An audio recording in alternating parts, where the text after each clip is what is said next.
eyes, everything else. Let's see if we can do this. Welcome, welcome. Now, fuck's sake.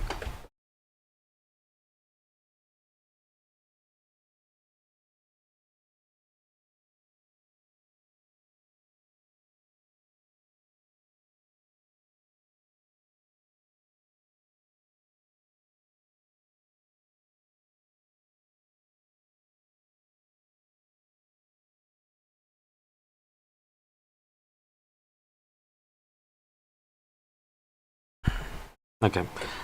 Hello everyone.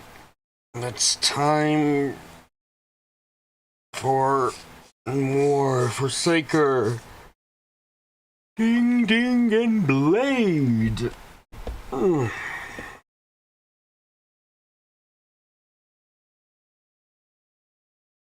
Yeah, you don't want to miss his chicken dong was inside of him the entire time. It's a metaphor for, I don't know, fucking hope and despair.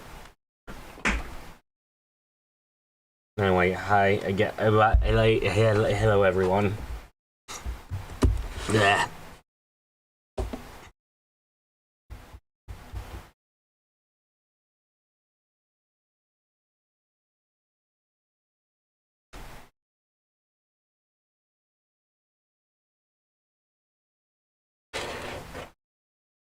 Game crashes because it can't fucking work. Okay, there we go.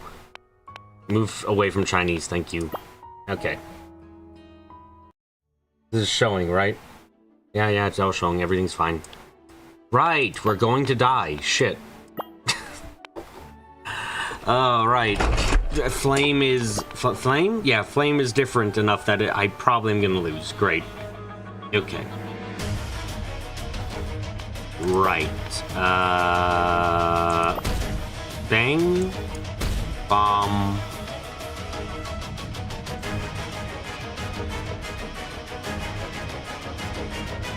Oh, I'm gonna have 1 HP. Oh, shit. Okay. Why is the board so easily accessible? Do I have it available at all times? It's only easily accessible because I believe I had a hotkey to a thing for a while.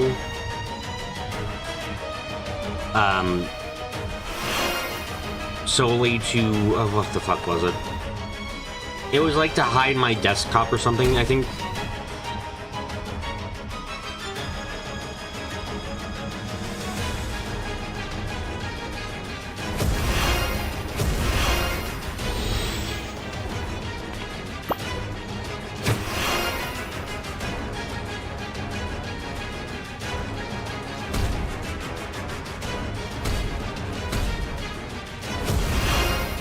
God, I need a better way of healing.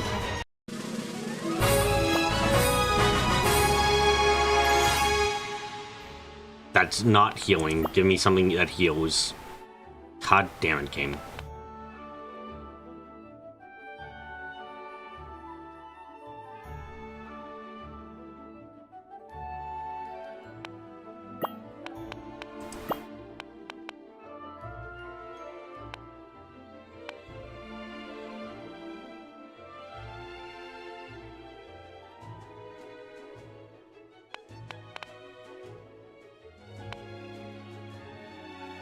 Let's take a smoldering strike and hope that can help us.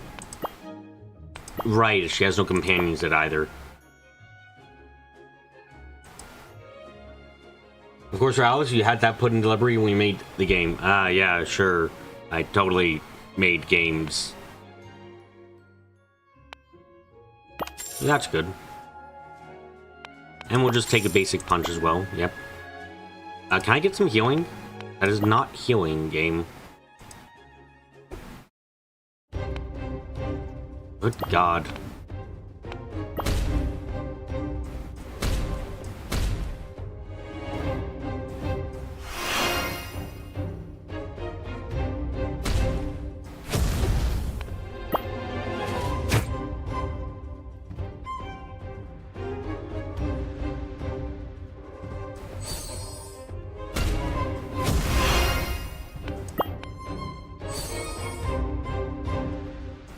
Punch. Oh shit, he's dead.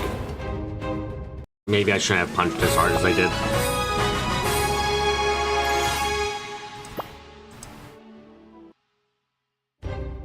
Oh god damn it. Okay, give me AP. Give me an attack. Oh god. Flame, why can't you just be defensive as fuck? Okay.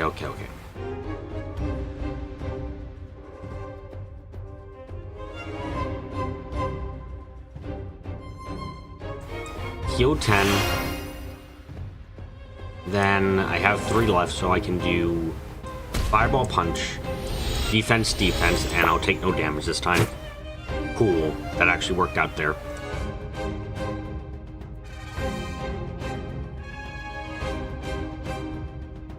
Then Punch. Heal up again.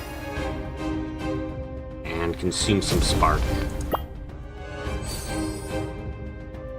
Okay, then we can do Rapid Fire Punching. Right, this works fine. God, I don't know if the build of I punch fast as fuck is gonna work out in the end, but it's all I've got right now. Oh boy, howdy. Okay. Refresh. What else can I get?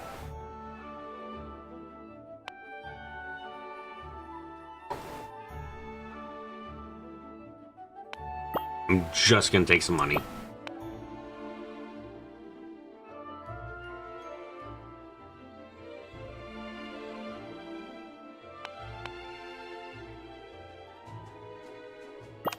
Take that.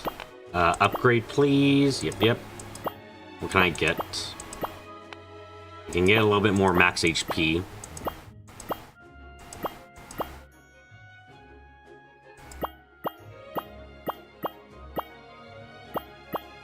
Yeah. A bit more HP, please. Forge, I can't upgrade shit, but I can engrave at least. Yes, give me more fucking health. I'm fucking desperate, man. Like, holy shit. Can I get a companion too, please? No, restore health. Oh, thank fuck again. Okay, yeah. Take that, good.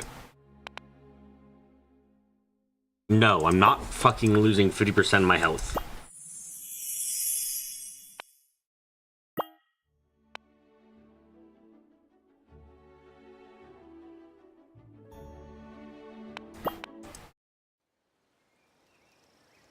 What cursed day is this? From dawn till now, failed meditation, petty rivals, now family drama? This is some sort of cosmic joke. Flames, temples... Temples? Sorry, I'm quite sure it's temple, not temples. Flames, temple throbs, eyes blazing. Her face darkens as she spins on her heel to storm off, but Bikini yanks her back. Hold on, the student and the branch president are having a grand old chat. Rushing in now when we enjoying their tea time. You want that? What the hell are those two The hell are those two old geezers doing in cahoots? Flame sees a splitting headache already pounding at her temples. But Bikini had a point. The point of rushing back to suffer through their awkward small talk. 2 stacks of berry doesn't seem worth 50% HP. Yeah, it doesn't, in the slightest. Taking a measured breath to smother the anger in her chest, she matches her pace of bikinis, the hair edging back as slow as possible. What are they talking about? They shut themselves in the bishop's office. I caught a snippet just before they entered the room. She clears her throat and lowers her voice. Oh, your eminence, since Miss Freyam left home, the family's been distraught. Mr. Childhair has grown silver with worry, and Mrs. Childhair wasted away, and the old lady's memory grows foggier by the day, pining for her granddaughter's return. Please grant some mercy and let your young lady go. Child shall forever honor this mercy. For all the donations you offer to the church hereafter, request that the church designate you as a sole recipient. At this rate, you might as well stage the coin tossing pantomime and bar your freedom. Flame groans, blood pounding in her ears. Let me go. I'm not a prisoner. My father with silver hair. He's bald. That would be a miracle in itself.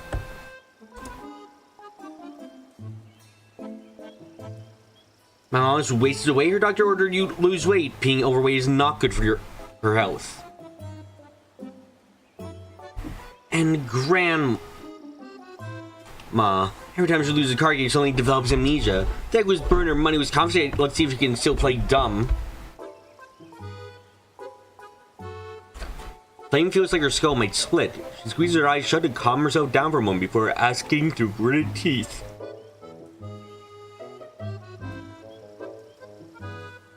And what did that Weasel branch president say?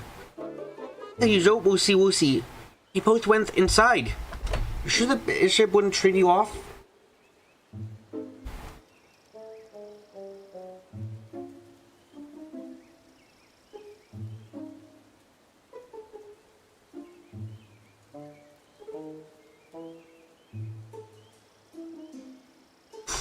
He wouldn't dare. Lone commanders. None of the divine corpus knights are appointed by the local diocese. Even if he's willing to ditch his official type of personal gains, he can't remove anyone without the elders' approval. And most will just pocket bribes and stall proceedings. That sly fox.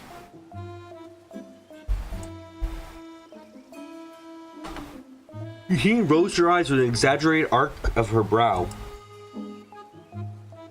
Well, he could at least spread the wealth. It'd be great if we could use some of it to improve our meals. They're all indirectly basking your family's generosity. Everyone's pretty strapped for cash these days. The one she mentions a fragment of Evanis's earlier words flashes through Flame's mind. I heard you're raising funds for Daisy's family? The news played with smirk fades at the mention of Daisy. Her expression darkens as she pushes up her glasses. Well, it's not a huge amount. She'll cover the immediate needs. We'll keep fundraising another day and two, and then find someone to send it over.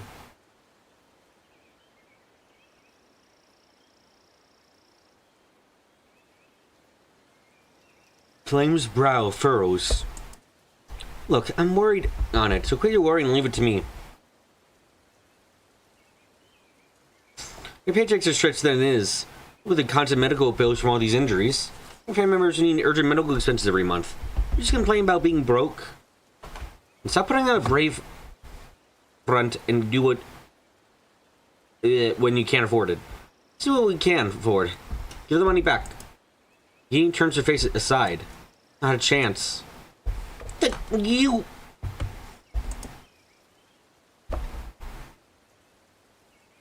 Why should this alone? Everyone chip in, even a little bit helps. Push harder next month, take out more Forsakers and monsters.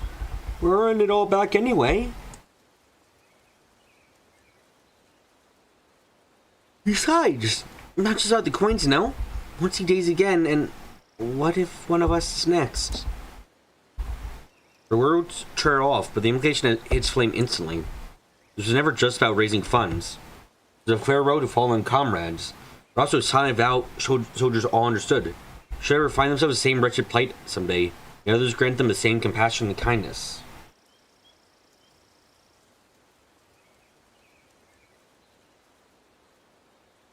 Why is her name is Beginnings? This says hey, clips when she got introduced. I said the exact same fucking thing, dude. No idea why she's named Bikini. At this thought, even Flame can no longer cling to her stubbornness. Heaving a silent sigh, she thrusts the gold shield, which had been clutching her hand all the time, into Bikini's grasp. Here, take it. Oh, by the way, Flame has a rival. They're bitches to each other. It's great. They had a cat fight. They were trying to kill each other.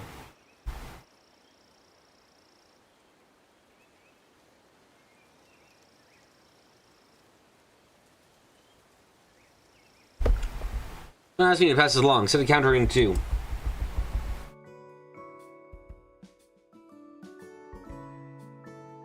Bikini adjusts her glasses and leans closer, eyes widening instantly. Gold shields! Wow, who's the big spender? You really are a high society girl. Living in those elite Osho strata, huh? Calling me jealous? So already, who's a mystery person? Wasn't she right here a second ago? Bikini pauses for a beat, her eyes widening even further. Hey, Venice? Flame nods. Bikini stares blankly at the gold shields, then turns her gaze towards the direction where Venice had vanished. Slowly shaking her head, she murmurs in a tone of disbelief.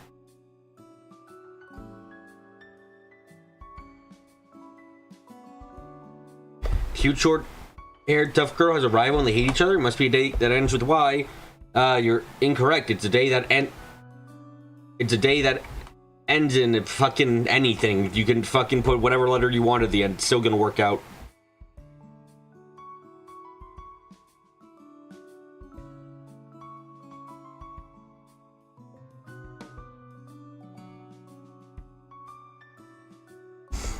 Never thought she'd care about this.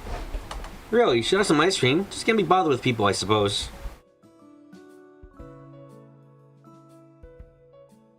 Bikini wags her finger.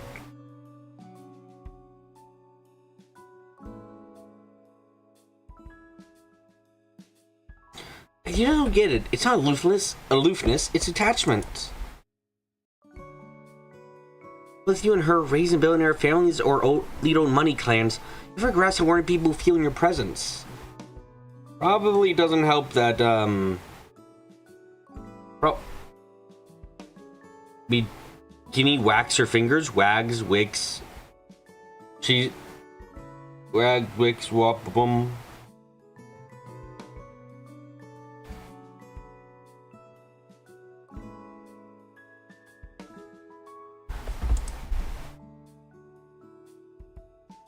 It's like watching crystalline figures through glass. You, but so detached from reality, like they never understood human struggles. Wow, okay, what a way to say you're rich. That means you'll never understand what it means to struggle. Wow, really? Fuck you. I've known you for ages, seen you really are. Think I'd be this casual? Look how tiptoe others around you. They all... Wait, Flame?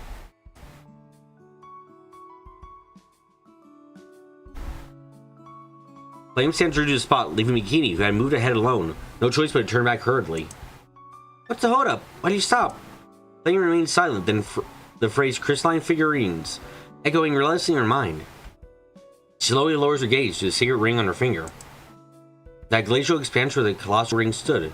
Before it materialized a crystalline figure, flowing hair cascading over its full plate armor. The thing raised its hand in deliberate motion. The weapon grasping its grip was slender night sword. Flame's pupils contract for an instant. It's her. Hey, Venice. I wonder if he was hauntingly familiar.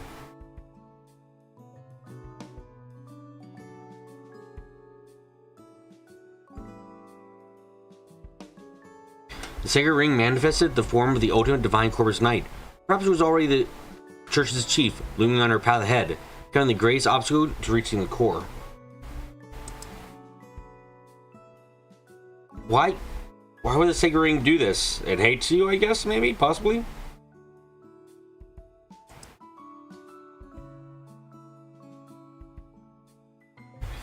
If it wasn't her, if someone else undertook the trial, will they too see Venice in the vision? Was the illusion projecting the ring's will, or...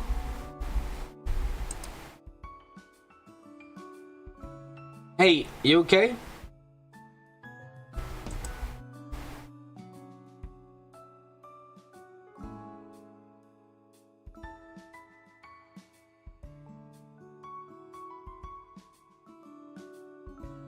Bikini gives Flame's arm a gentle shake, brows in concern beneath her questioning gaze.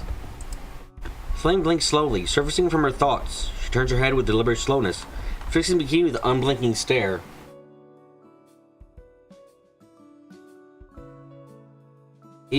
If, let's say, your subconscious started linking someone to something related, what's the reason behind that? Are you asking Bikini to do a psych study on you?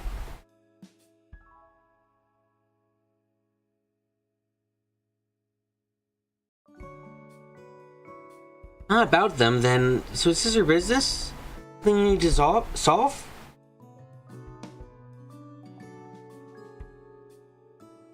Yeah. He meets Flame's gaze with a probing look, nudging her glasses up to the bridge of her nose. You hate this person? Not particularly.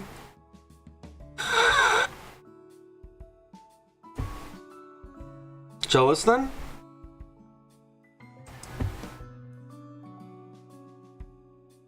Hardly. So it's affection? Ah, fuck no. Bikini draws out a long knowing. Oh. No hate, no envy, no particular fondness either. Bikini rests her chin on her palm, her gaze drifting away from Flame. A contemplative expression shows in her face. After a long pause, she finally speaks up again. Is there better or worse your psychologist does Gnosis on the reg? Probably worse, because they're going to be a douche to you, as we've seen people on Gnosis. By the way, I'm not on Gnosis. Is the matter you need to resolve difficult? Flame nods. Extremely. This person, are they powerful? Exceptionally. Then, in your mind, are they an ally in solving this problem, or an obstacle? Flame hesitates for a moment. Obstacle. He nods slowly, finally turning to face Flame. I think you might want to become her.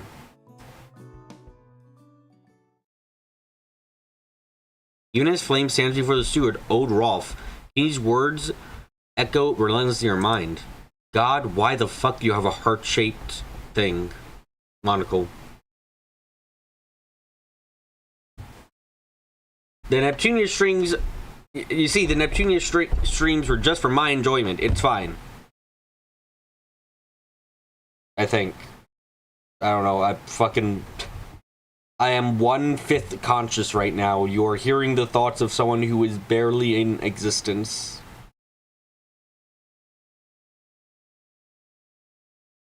Become her? Oh my god. Become her? Become Havenus? Oh, nonsense. Miss Freya! Rolf calls her name repeatedly, snapping her out of her daze. Oh. She pinches the bridge of her nose. Dealing with the steward was merely a headache earlier, and now she wishes nothing more than to shove him in a sack and toss him back home, ending the room with a peace and tangle her thoughts. Rolf crosses twice into his fist. He wears a tailor suit with his oiled silver gray hair slicked back and tied neatly with a black ribbon at the nape. Miss, as I was saying... Stop. No need to repeat it. I heard everything. Father's bald sprout, new hair, missing and losing weight in order, 8 new wardrobes, grandmother gambled away a cast with a family business, recouped 2 more. Last night news, haven't blessed the child, it's how delightful. Rolf, hurry up and tell them I'm driving, body, mind, soul. This is the year end. Now go. Miss, I understand your impatience. Please hear me out first. And the child family's upcoming historic generosity to the entire parish. The branch president just agreed to recommend your transfer to the Holy Curia next month for a key logistical position. What? Uh-oh. My favorite biography story. Huh? Oh, am I finally getting a companion? Sweet. What do I get? Bikini. Oh, card draw. That's good.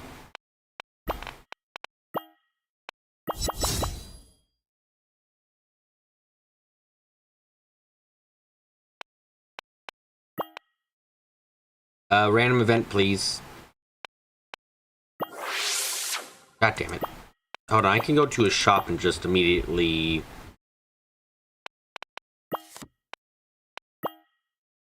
Wow, that is entirely worth it beyond belief. Holy shit. Also, this girl has a different playstyle clips. I will say, becoming a guard god is a lot fucking harder with her. I don't even know if it's possible.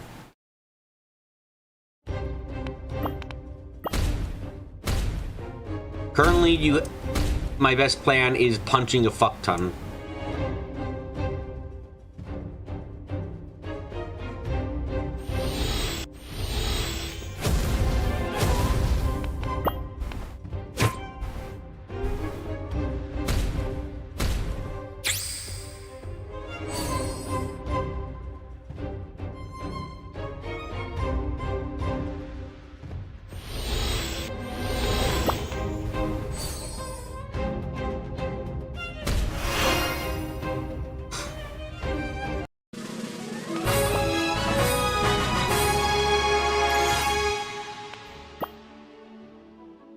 Descendant of the fire... Descent of the fire god. Huh. I'll just get it, take some money. Punch. Dilly dilly, dilly dilly. This, that, this. For each card player's turn. Ah, I might have made a bad move there. Fuck. Okay, this. That.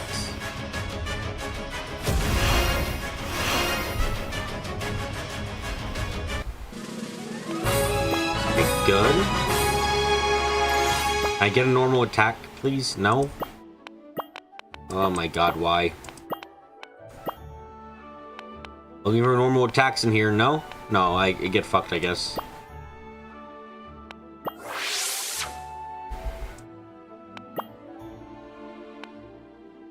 Upgrade a card? Yes, I would like to upgrade my punches.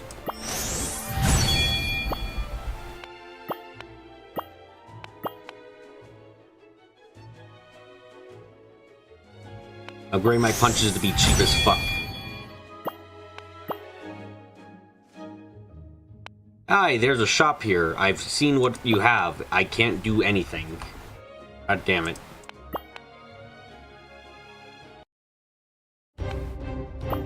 Okay, do this. I did not draw almost anything I need. Shit.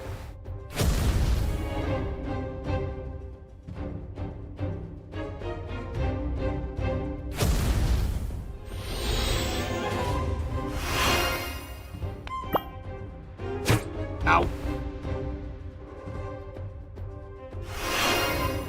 Okay, that, then punch, punch.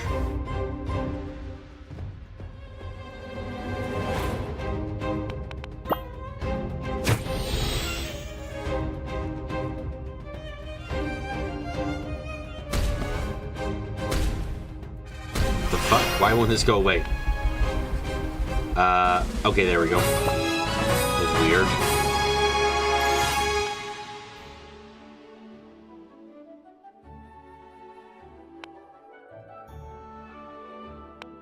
I need more attack cards. And we're fighting our butler. Okay, then.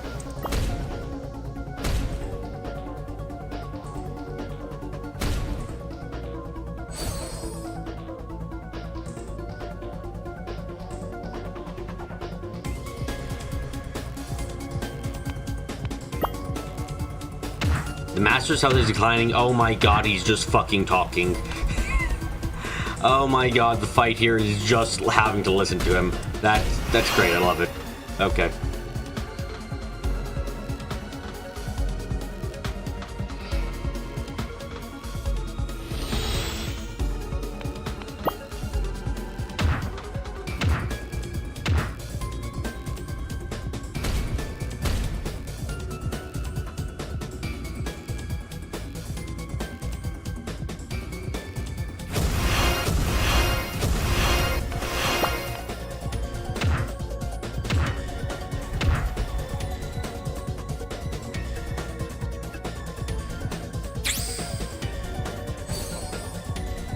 Ah, god damn it.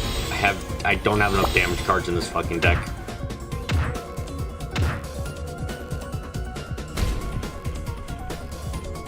Shut the fuck up about responsibilities and die. There we go, everything's fine now.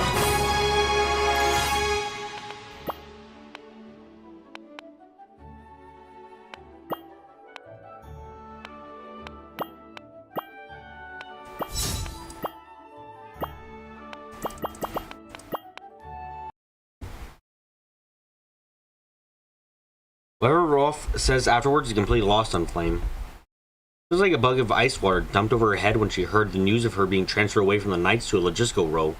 Not just her mind, but every drop of her blood has been frozen.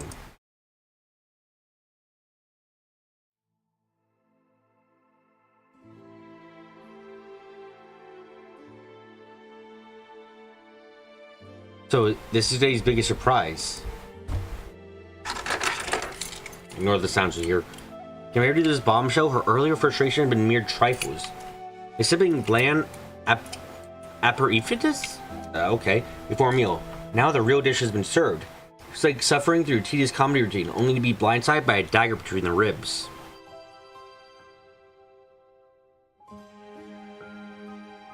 Rolf's words cut deeper even than the fangs of the Forsaken. Flame feels as if a gaping hole has been torn through her chest, where something vital slips away no matter how hard she tries to hold on. She can never imagine the terrifying reach of her family's wealth, which bends the church, already strained from century of war against Forsaken desperate manpower, into making such a self-destructive decision. Of course, this transfer is only the beginning. Her family keep gnawing away at what little freedom she has until she has no place left in the church and is forced to return to them. I see a very easy solution there. Murder. Just kill everyone. It's fine.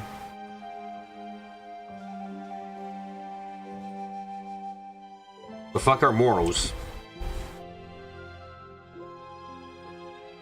And then, what awaits her after that? The frozen blood in her veins begins to heat and finally boils over. Flame's chest heaves rapidly, her breathing coming out in short, furious gasps.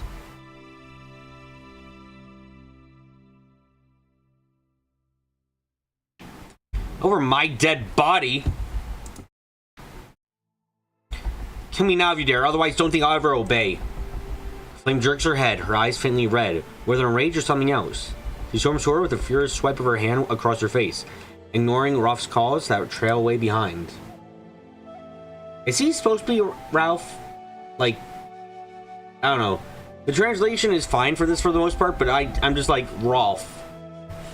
That doesn't sound like a name. It sounds like you're trying to say Ralph, but you bit your tongue midway through.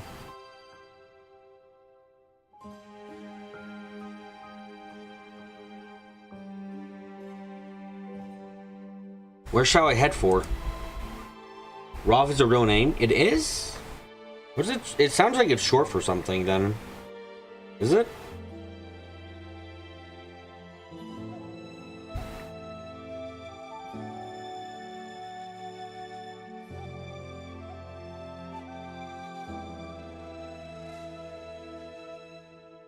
Google AI is telling me it means wolf. Let's take that with 1% belief. Did my anger that old fox? Drag that weasel Justy back for another fight? Or to seek out Hey Venice? That one wants to retire herself and will probably look at me with envy. Oh, Bikini, what could she even do? This world is vast. There's nowhere left for her. Her lips tremble uncontrollably. But her feet never stop. Even no directional hope ahead, she has to keep moving. Otherwise, she might just drop dead on the spot. Then, with a flash of green light, a tear splits across the air in front of her. From within, a head pops out. I'm sorry, what? But hey? Flame skids to a halt. Her battle heart reflexes kick in even though through her turmoil. Had she been any slower, she would have collided headfirst with the intruder. Oh, it's the fucking person who we pay money to not die at. There comes two hands next to pry the rift wider as the figure leans out and peers around curiously. It's a girl who looks no older than 20, with a feather adorned in her rare pale green hair, and a cape of the same color over her shoulders. She looks around and finally turns to Flame, her bright eyes lighting up with a recognition in no time. Ciao, Commander Flame! Breath Knight's 9th seat. Fizz. The girl waves enthusiastically the moment her name is called. Her beaming smile brightens her surroundings like sudden sunshine. Flame's certain expression softens slightly. Immediately zeroes in on the envelope pinched between Fizz's fingers. It's a missing request from Easton Town under our pairs. Not your favorite kind, but all the other pans away. I'm too scared to bother. Hey, Venice, Commander Flame. See, maybe. Fizz ducks behind the letter, wide eyes blinking pleadingly at Flame over its edge. A flicker of understanding crosses Flame's face. Without words, she extends her hand. Fizz eagerly refers the letter in her palm, her eyes sparkling. What happened to Ian? Last we saw of Ian, he was gonna fight Papetti, that vampire chick who killed Dai. And after she absorbed the power of Guy, who is the strongest Forsaker ever. That's where we ended it off. And now we're in Flames chapter, which seems to be a massive flashback. I'm not sure where this is going to end up.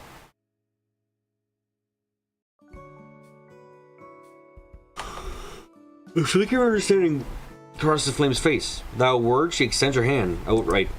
The envelope bears no wax seal, but just a clumsily scrawled out Lufa Village Guardian certification. Definitely not a prefer the Forsaken type of assignment, but right now the mission's nature hardly matters. Oh, hold on, isn't Lufa Village where Ian's from? This letter offers an escape, however temporary. Understood, I'll handle it. Eh? You're doing it personally? Not sending other knights? Flame shakes her head. I'll take care of it. You have other deliveries, don't you? Go on ahead.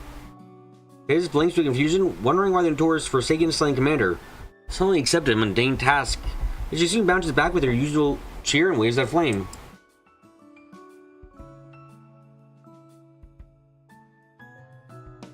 Thank you, Commander Flame. I'll now be taking my leave. Ciao! The table will farewell.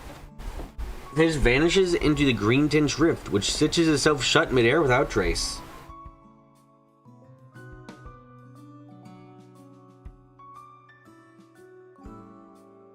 Flame wastes no time. After filling the mission paperwork at the church, she shoulders her combat pack and departs. Combat pack contains water, rations, medical supplies, talismans, and a spare set of clothes with necessities, always kept and ready so the Knights of Divine Corpus Church can depart at a moment's notice, whether their path leads to battle or to death. Filing mission paperwork means including a will. Now while they write a new one, Flame just shoves the same dog-eared document she's been recycling for years. Never heard of that turn of phrase? Dog-eared.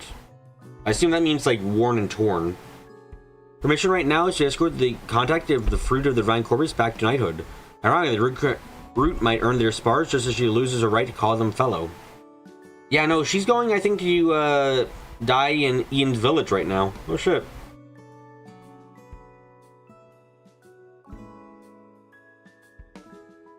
With a wry chuckle, Flame unfolds the letter and begins reading it on the move. To the esteemed, benevolent, and most holy clergies. Oh, right. It was written in a fucking... I forgot the village chief wrote this, and it's fucking like being... basically... begging them to come in the most annoying way. Humbly apologize, posing upon your ring about time your dire circumstances come me to beg your attention. On behalf of all villagers of the Lufa village, I humbly offer sincere apologies and beg you to spare but a moment of your precious time to read this letter, which I have penned with utmost courage and resolve. Flame suppresses a groan. The owner is a masterclass in verbosity. Not only should have tossed such a drivel to an underling. Now she has to remind herself better this than returning to Rolf's sermons, and know deeply and continue reading. Our tale begins 40 years past when I, renowned for my dashing looks across... What the fuck, dude? Come on. Get to the die and Ian bits, you shut motherfucker. Why is the village chief like this?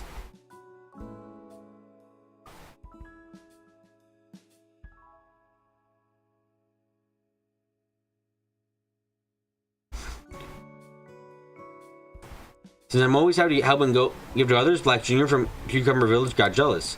Too kind-hearted to carry, kept help. My god, I'm not. Flame frowns. 4 years ago, this ring must be in his 50s. Isn't it too late to make the guardian certification at this age? Would he even stand a chance in the Forsaken? Oh my god, why is the boomer sending a letter of his life fucking story? I met my wife, I got mother, son. Day later, my boy is grown and handsome. He resembles a mother, I should choose sign. Even as a boy as fuck, come here, Black Jr.'s bruised son, my sign. The importance of handsome. Oh my god, what the fuck, Chief? Creasing Flame's eyebrows, even she posed the letter closer. Wait, so it's the sign certification? Then why waste thinking on this narcissistic prologue? I like Flame. Flame's great. And so another 15 years passed, or rather 15 years ago, my father, oh my god. Hi, Ian. From a young age, you never talk. I never thought it may be, but faithfully wasn't. Brat could not only speak with sharp tongue, he often broke other kids. None other, including side. He hasn't even fucking mentioned Dai yet. Holy shit. Knowing Ian beat up sign other, my father simply dismissed the can only tell letter taste. Flame throws letter into twisted knots by the force of her grip. What the hell? Couldn't the bastard wrote this just get to the point? This Ian turned out to be the real deal? Oh my god. According to the letter, this Ian could overpower kids over a decade older than him as early as 3 or 4. Yeah, and so now they did find out Ian had just through the Divine Corpus recorded in the church? Oh, yeah. No wonder she was fucking late. She doesn't even know Dai's the one she's after yet.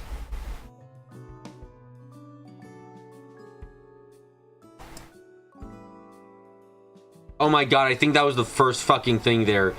You know, also last that little brat from Newcomer came picking fights. I think that's Dai, if I'm not mistaken.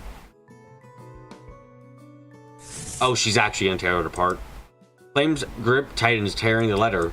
You barely tell which infuriates her more, the letter or Rolf himself. Why am I reading this? How come a mission report can be this insufferable? If there one more relevant word, I'd burn it right now, march back and teach that old fox a good lesson. Anything's better than this torture.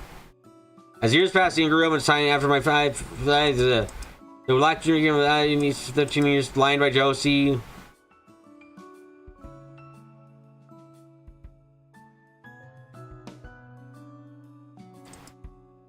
Then curves her lips, eyes narrowed. Embers are dancing around her fingertips.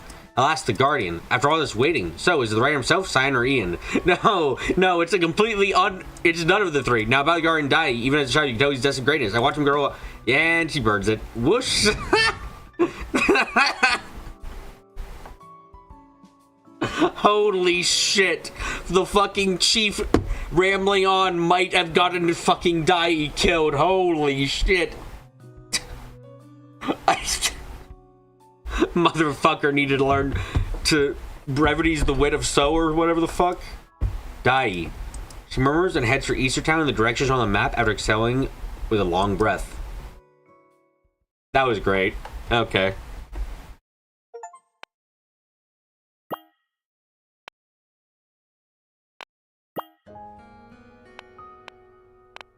Okay, hold on. Let's get some achievements.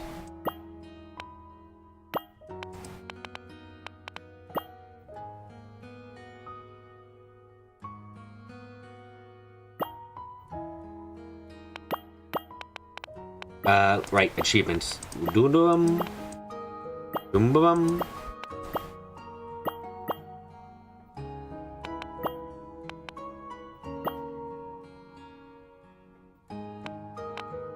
Okay, Exile. Flame Chapter 2, Exile.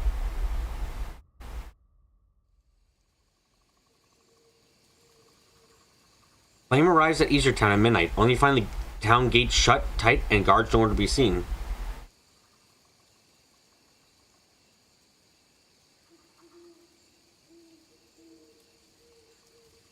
With nobody answering the door after a long time, she has no choice but to scale the wall and leap inside.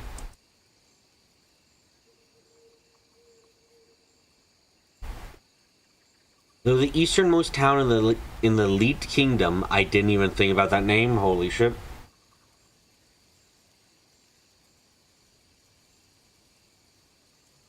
It shouldn't have been left completely undefended. Flame 2 was puzzled. This quiet and peaceful street shows no sign of trouble or of any terrible incident. Perhaps it just lacks security.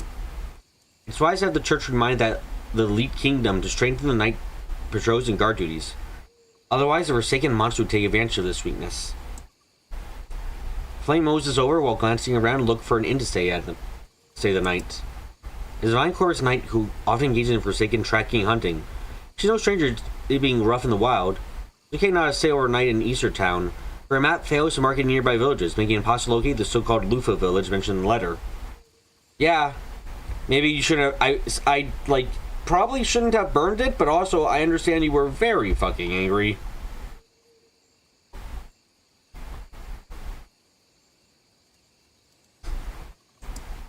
Now, deep into the night, the townsfolk are long asleep.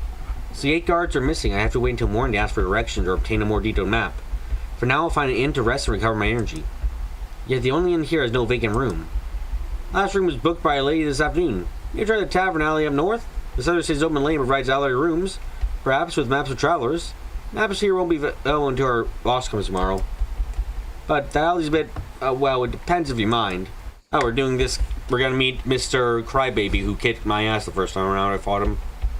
Okay.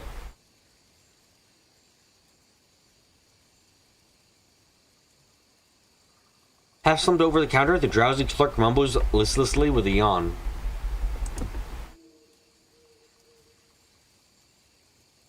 Without pressing further, Flame thanks him and heads north. She keeps her cloak on to avoid unnecessary trouble, her face mostly hidden under the hood.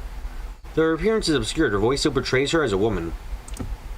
The clerk hesitates to speak, but Flame's figured out the situation. She feels like leaving here as soon as possible after getting a map.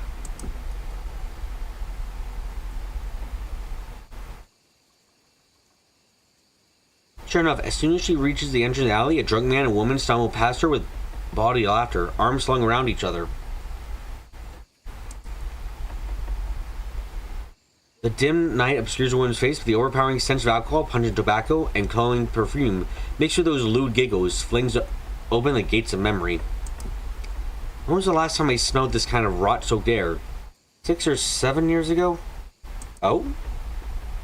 Flashback Flame? Ah, right. Back then I just became a Divine Corpus Knight, new and enlisted in the Knights of Divine Fury. Forsaken attacked a brothel in the city. The commander of that then led a team to conduct an investigation.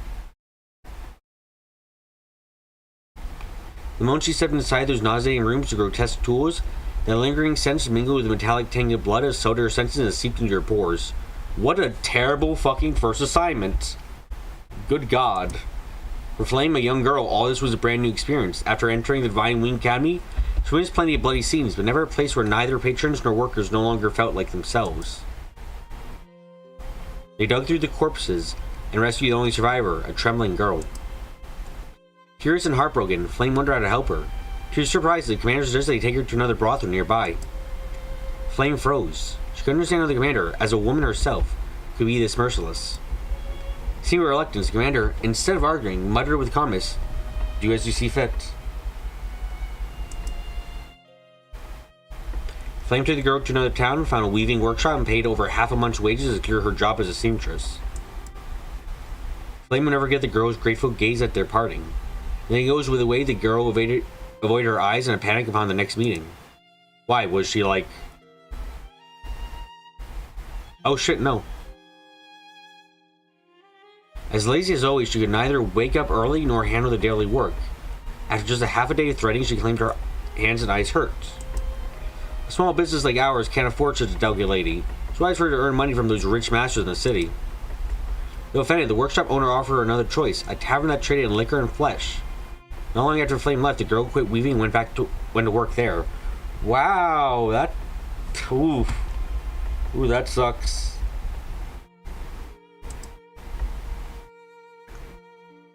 Flame's like, I'm going to help you. I'm going to make... Flame tries to teach the person to fish for themselves, but it turns out they're really fucking shit at it and can't... and waste more supplies than if they just were given a fish. Upon seeing Flame, the girl over her gaze and continued coquettishly playing drinking games with the man. Flame turned away and walked in silence. 2 years later, when passing through the same town, Flame bumped into her again, who this time was followed by several younger, timid girls. A few more years later, once again in that town, she heard the girl had died of illness. Flame used to rescue other girls and even one pitiful boy from disasters. Yet, without exception, all they ever found was fleeting respite but not a true future.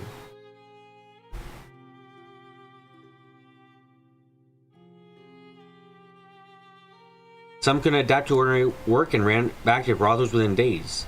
Others succumbed to illness and died too soon. But only one who managed to embrace new life ended up perishing in the chaos of war before long. Fate shows Flame the absurdity of an inescapable cycle. The nerves tight around every throat, leaving no real choice or rendering choices meaningless.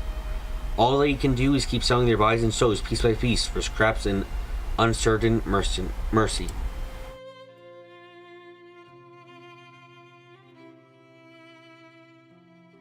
Had she ever felt disappointed and grief? Whereas she, like the commander who'd coldly watched it all, had been torn down to numbness in the end. It changed nothing at all to save one or two of them. The Forsaken weren't the only monsters that feed on flesh. These wretched souls may escape one den of devouring, but they never escape a world built to consume them.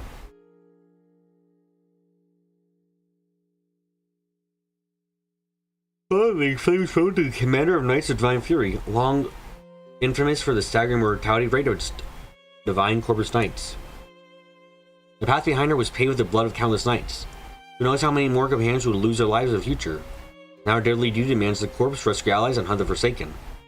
Those youths who vanished one by one in the distance in the turmoil of the world are no different from fading bubbles.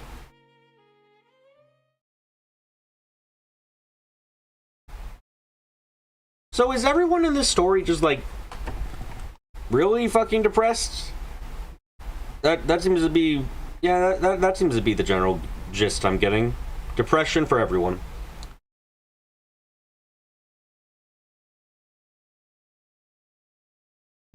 Behind her, the drunken couple's laughter recedes down the alley. Flame stares into the shadowed lane, dimly lit by a flickering candle on the damp wall. Trembling in the wind, the light is too weak to illuminate the path ahead. Metaphor. Flame bursts into laughter. There's no difference between her and them at all. Return to her family someday only marks the beginning of another transaction.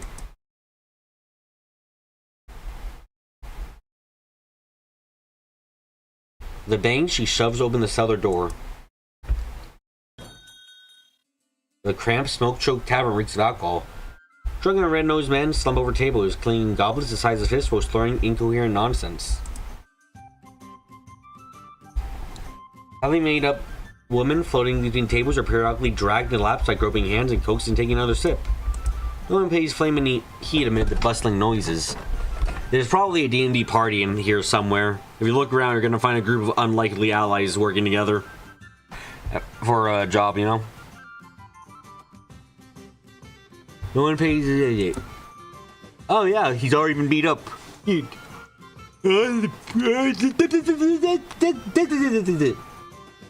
Yeah. Behind the bar stands a huge man busy mixing 2 bottles of liquor into an enormous glass. With a ridiculous little pink hat on his head, his neck and arms are as thick as tree trunks. His face bears faint bruises, one eye slightly swollen. As Flame approaches, he begins sizing her up and down. This lady. You here to buy a drink or charm some handsome Jen buying you one? Flame doesn't answer this question, but says coldly, I heard you sell maps of nearby villages. Give me one. Chairs with 4 legs can be found everywhere, but maps are rarer than gold. Let's find a seller in Eastertown. How rude to be here without taking a sip of wine. I thought today's brats were this impolite. I swear, if you weren't a lovely miss, I would kick you out right now. Yoo-ho! Yo-ho! A drunk sittles up beside her before Flame could respond. Hey! You new here, the sweet and face. Sways closer while mumbling, hand reaching for her shoulder. Flame's expression darkens. Her elbow snaps up, cracking into the man's ribs. The drunk man crashes onto a table behind him and sends his occupants sprawling. The room erupts into shouts. Hey, you looking for trouble here? Hermite bellows. Yo-ho! Me table! Flame turns slowly. The drunkard snagged her cloak by accident as he was sent into the air. Not torn free, the hood has fallen back. For a heartbeat, the room goes silent. The next minute, it explodes with laughter. Someone's beginning to whistle. Even the men tangled Thor started hollering through grins. Why? Because she's a pretty woman? Whoa, a beauty! Yep, no, it is that simple. She is a pretty woman. Boss, pulling out the big guns tonight. She's mine. Back off, you bastards. Wow, fuck you guys. Flame's gaze remains cold. Without a word, she grabs a black iron rack from the counter, saying glasses, crashing the floor to Hermite's wails. Ah, will not take you taste. You'll taste my fist. His voice cuts off. His strong arm freezes mid-swing. Flame's left hand seizes the metal rack while her right clamps down. With grinding force, she crumbles a waist-high frame to a fist-sized wad of scrap metal. Oh, she did the fucking word girl move. Okay.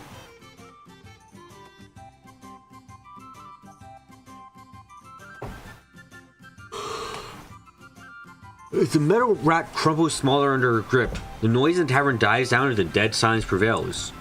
With a thunk, the iron sphere is slammed onto the counter and finally flattened into a pancake of deformed metal in silence. Weakened by such a scene, those drunkards hurry to lower their heads and raise their goblets. Flame turns back to the hokey man in the pink hat. His lips curled into a cold smile. What do you want me to taste just now? Hermite remains frozen mid-punch. Only when she finished speaking did he come back to senses.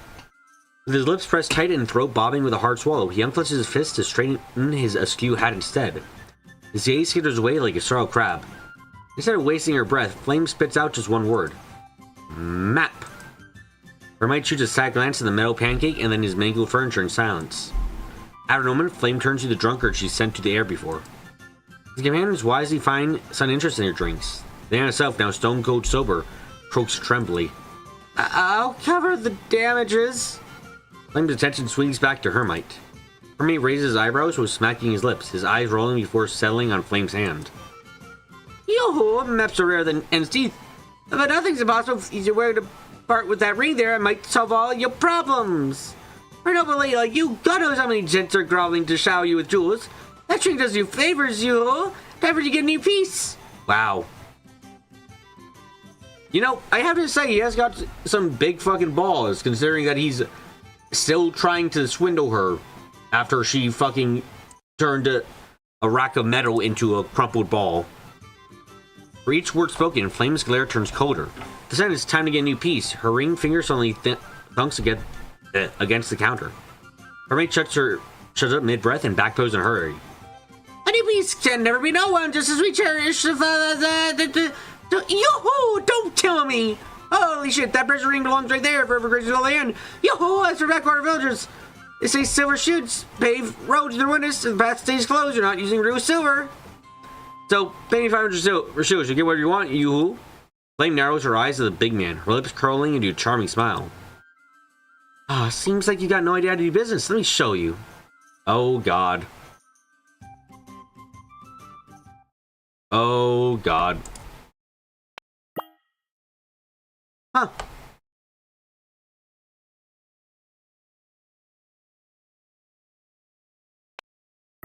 Yeah, you're on the team. Oh, right, we get re-fucking set. Damn it.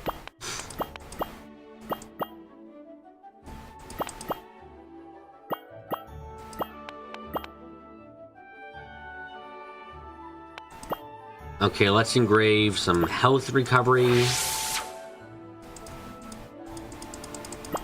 And let's upgrade a car to be not costing me money.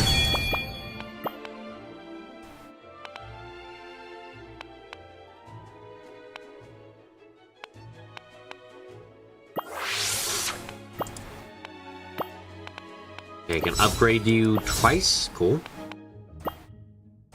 That gives me more reliable heal, which I needed. Punch! Punch!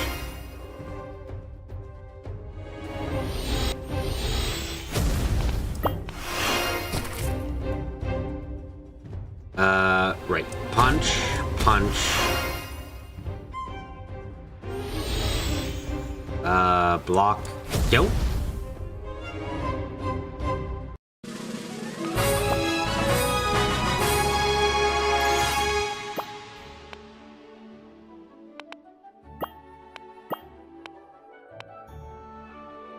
I need more money. Good God.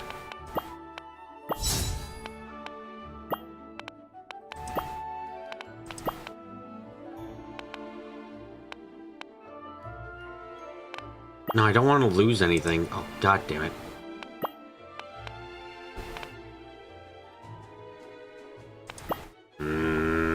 We gotta go into a battle. Punch, punch. Defend. Breakdown, breakdown.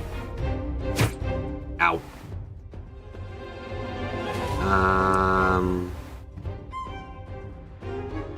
Punch. Blow up. Okay, that worked out. Good, another level.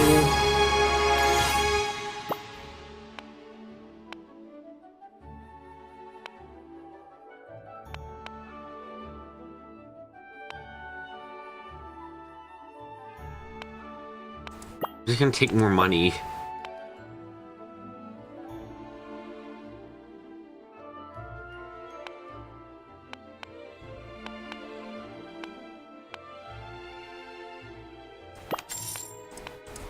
I feel like I'm in a bad situation. Oh boy.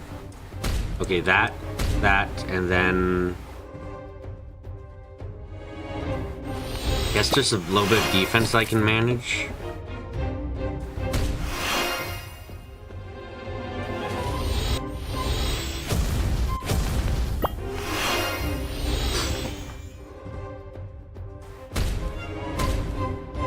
God, there's really not much I can do, huh? I can't do the fucking... I can't make a defensive god like I can with Ian with Flame. It's so much harder. I gotta try more.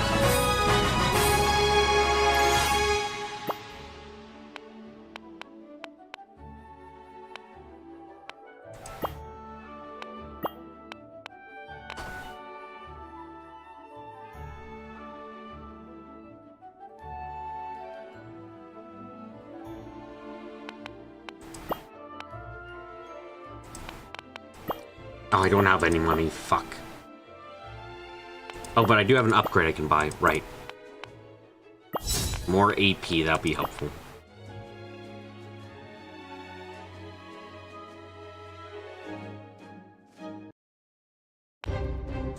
Okay, so do that, then punch, punch.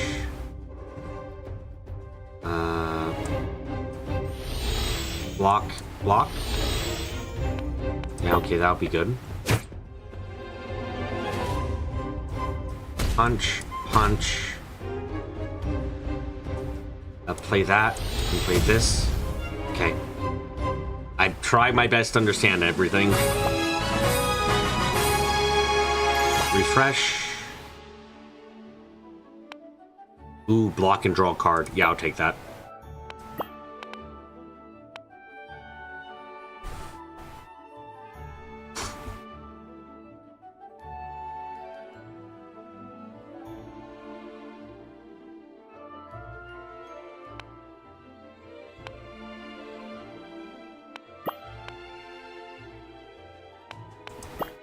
I want to save up for, like, something to goddamn upgrade.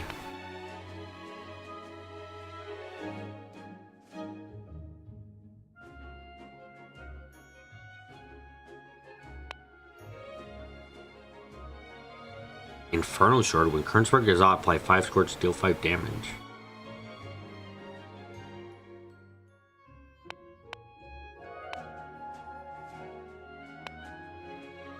Yeah, I'll take the heal part, actually.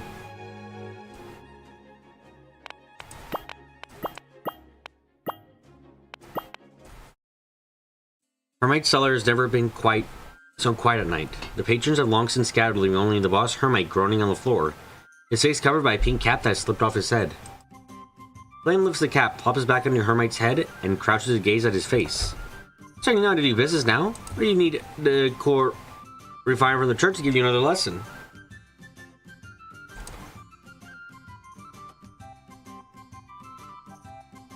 At her words, Hermite, who has been whimpering pain, snaps his swollen eyes wide open. That is very painful to do.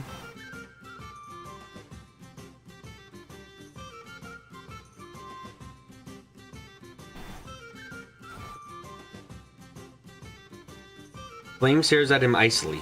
Upon entering the cellar, she senses faint but lingering trace of Fel.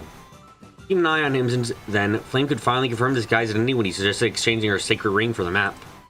Aside from the warriors, there's another class dealing with such holy relics. You can refine the fruit of the divine corpus, purifying the shards of Forsaken, forge weapons and artifacts, and view objects in these sacred relics, with Fel to grant them greater power or extraordinary functions.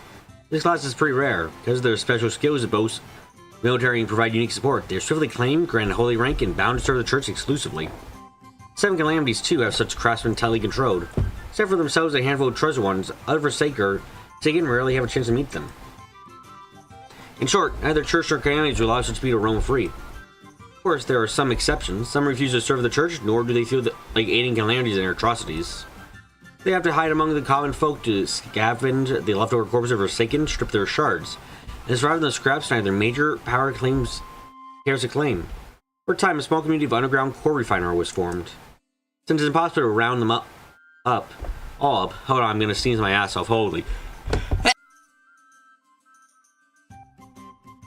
Well, at least I managed to silence that for there. Holy shit. Bleh. Bleh, bleh, bleh. As long as your sovereignty isn't threatened, why not leave those guys to their own devices? Though Hermite's origins remain unconfirmed, he must be an underground core refiner. Otherwise, he wouldn't try to blackmail her after failing to steal her sacred ring. This time, his greed led him to the wrong mark. Flame doesn't feel like making life harder for these poor guys. It's against her rules to spare opportunists who try to extort her. Not to mention that Hermione is running a despicable flesh trade. Use a hand over the map, I might as well wipe the seller out and jail this guy for the rest of his life in the church. Hermione's puffy eyes well with tears as he lets out a shaky voice. I do, yo. With great effort, he fishes out a faded parchment from his clothes and holds it above his head like a white flag. Flame unfolds it to scan the contents. Locations of several villages, including Lufa village, are marked. He tucks the map away with a nod. How much? Yo, nothing. Consider it situation. The blank in surprise, Flame then produces a cold smile. She gets up, tosses a few silver shields on the counter, and strides out the cellar. Although she hates being taken advantage of, she absolutely does not want to owe such people a debt of gratitude. Oh, this is where the slaves were. Flame returns to the town center. The sky is still pitch black. The dawn is far off, but she intends to scale the walls again and set off immediately. As she reaches the center square, a thunderous roar shatters the silence. Flame snaps her head up. Following the sound, she sees the rooftop explode as a massive fiend bursts through and scales the walls with terrifying speed. Behind it, debris rains down in shattering tiles and crumbling stones. With a roar, Flame flicks her wrist, her eyes gleaming. Crimson flames coil around her arm in no time. Whether the drunkards in the cellar or the burly Hermite, Flame just played a little trick to admonish them at best. Had she even used a fraction of real strength, they'd have been reduced to ash on the spot. She feels suffocated with the frustration stewing inside her. This monster just picked the perfect time to show itself. What a punching bag sent to her by fate. She lets this chance slip by. That would be a sin. Flame tears off her cloak with a grin. Her arms sweeping forward as a torrent of scorching flames surges towards the beast in blistering heat. Yay, Flame gets to have fun with murder. A lot of it. Welcome to the team, Bikini. Yeah, lose 20% HP. Level up one of our guys, that's good enough.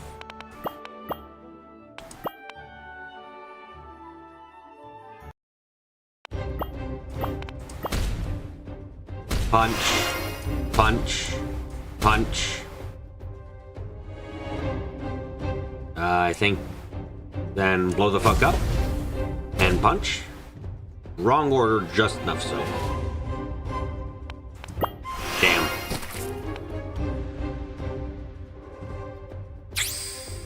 Heal me up to full, please. Thank you. Now punch. Yeah, there we go. Everything's fine again.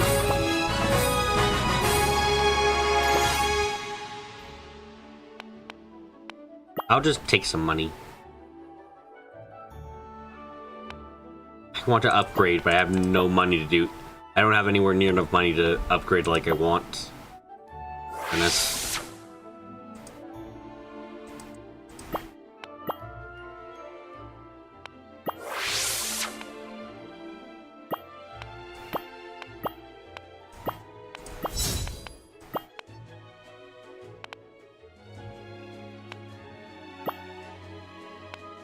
Upgrade a card? Oh yeah, upgrade one of my, upgrade a Fire Punch, please. It would be so helpful. Elite Fight. Yeah, let's go. Oh right, it's a weird fucking thing.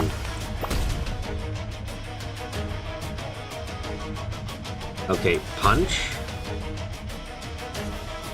Then... oh wait, that was in defend. Shit. Okay.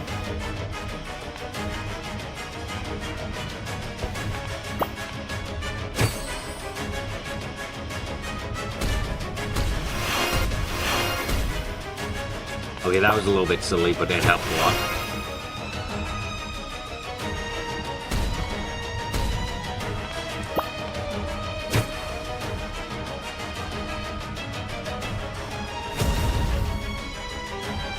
Okay, I didn't expect that to be an elite fight because it was relatively easy, but we take that.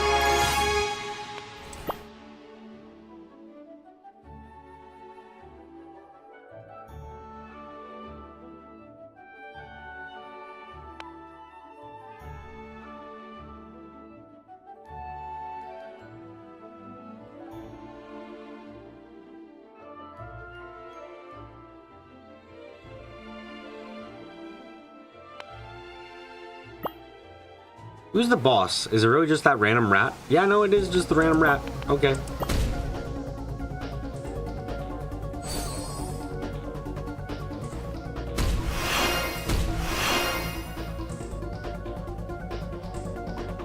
He's not gonna attack us, so I'll just keep punching him. Okay, then free punch.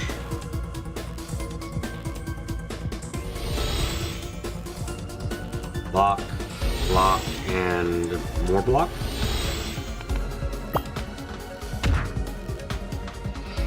Free punch, free punch, free punch. Block, block. Oh god, he's healing for a fuck ton. Free punch.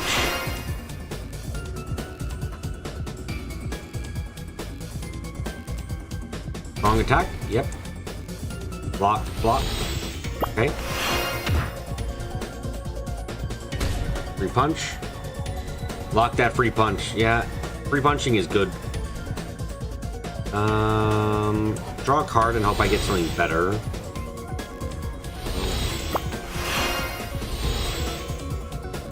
Okay, I get another action.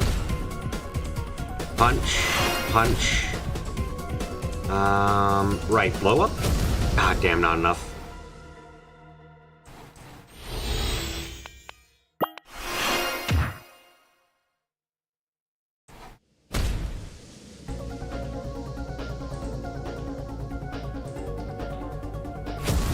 Okay, that was enough, thank goodness.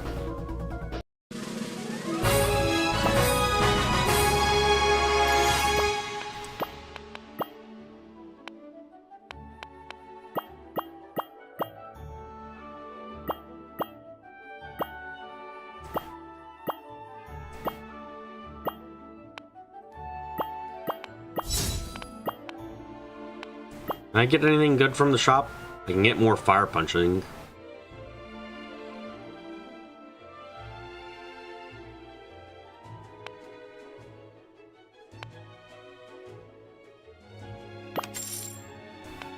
Yeah, more fire punching is helpful.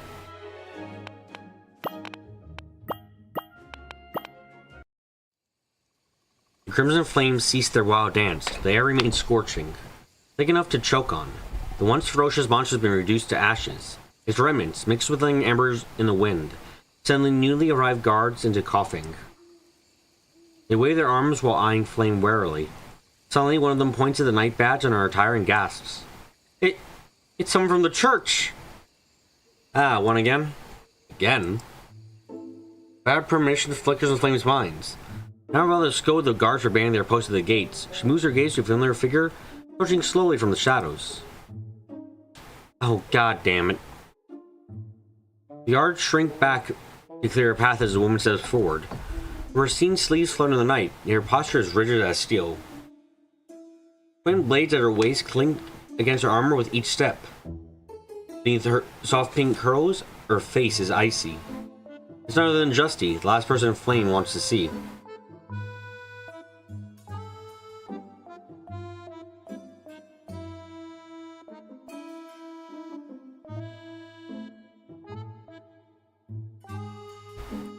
Just my luck.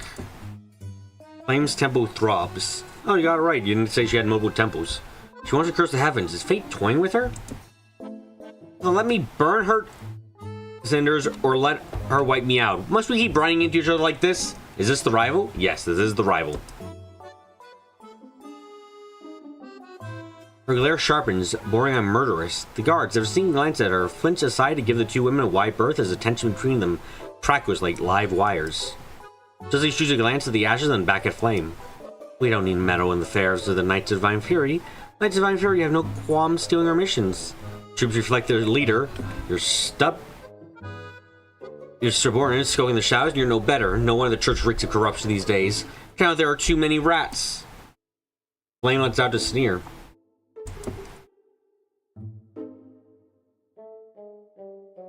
It's not because the cats are lazy. How late you showed up, Deputy Commander. This thing would have flied in the town by now. And what, do you own every monster in the world? I don't see your name carved on his hide. Should we have stood around twiddling your thumbs to wait for your grand entrance? Were you swooping in the last second to play the hero when the disasters arrived?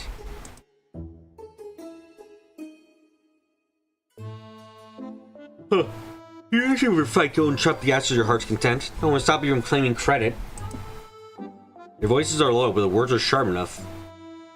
Is Flame a zombie now? I don't know why her portrait is dark. No, I don't know why her portrait's like got a dark shadow on it. It's weird.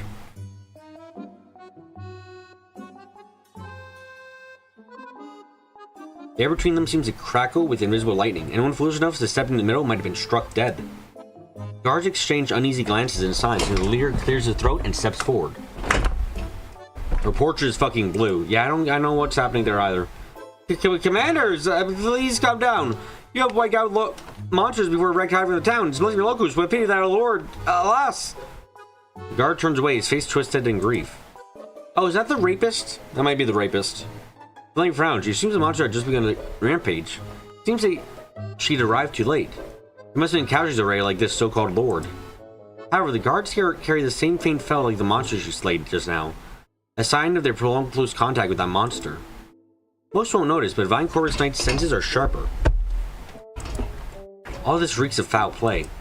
Before Flame speaks, Justy turns her frigid gaze on the guard leader.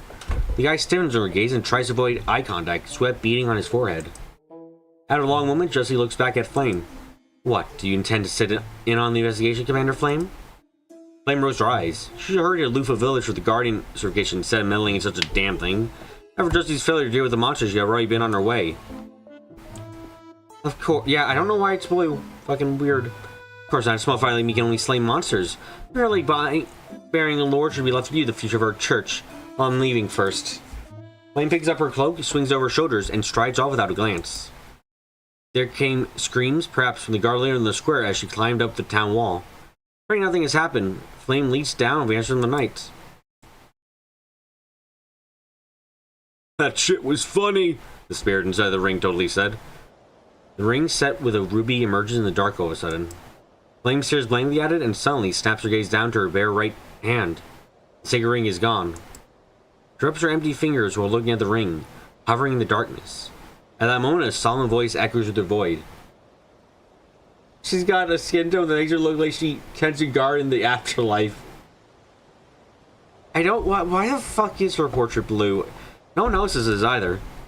Graham child, will you renounce the name, title, status, wealth, pleasures, comforts, and all the worldly things bestowed upon you? Take out the mantle of the gods, guard the helpless. Defy the wicked, and stare into the maw of fear with a knightly valor and faith until your last breath. Flame raises her hand subconsciously, forming a fist pressed against her chest. She gazes in the dark void as her voice rings into her ear. I will. Blood shall be your fate, wild grass your coffin, and anonymity your epitaph. No, your deeds shall gratitude or praise you. Do you truly accept this? Again, Flame answers, her voice firm, unhesitating. My lord, before you stands a warrior named Flame, who is born of blood and fire, fights for the gods and mortals of the world, will die for faith and light. What use has she for worldly things? What need she has for glory? I, Flame, a Divine Corvus Knight, swear upon my life. As long as Forsaken exists, I will fight without regret, unto death.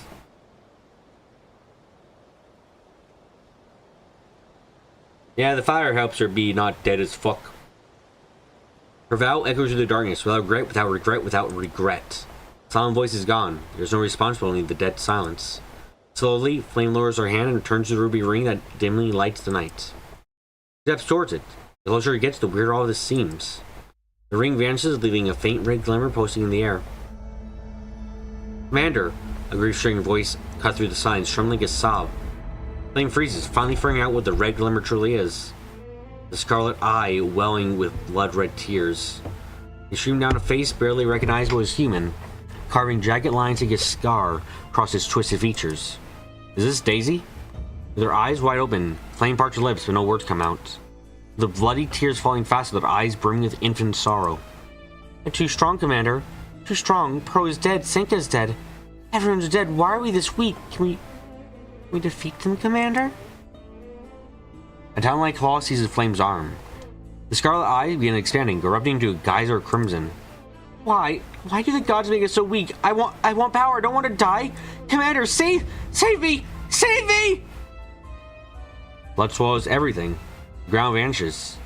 Flame struggles against the tide, but dark currents drag her down. Something abyss claws at her limbs and pulls her deeper.